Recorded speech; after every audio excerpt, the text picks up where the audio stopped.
নমস্কার বন্ধুরা, আজকে ক্যাফেতে কিভাবে আমরা খাবার সার্ভ করি সেটাই দেখাচ্ছি। তো যদিও প্লেটটা আমার ছিল, তো কখনো কখনো ইচ্ছা করে একটু গেস্ট হয়ে ক্যাফেতে বসে নিজেকে খাবারটা দিয়ে খাই, নিজের খাবারটা খাই।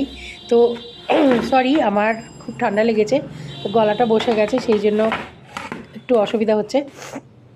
তো ঠিক আছে। তো খাবারে ছিল আলুর পরোটা, সঙ্গে দই, আর ছিল টমেটো সস, আর এদিকে ছিল চা, দুধ চা, আর ছিল হোয়াইট সুগার আর সুগার ফ্রি, আর সঙ্গে ছিল একটা স্টেয়ারিং। আর যেহেতু আমার প্লেট, সেই জন্য ওষুধটা তো থাকবেই।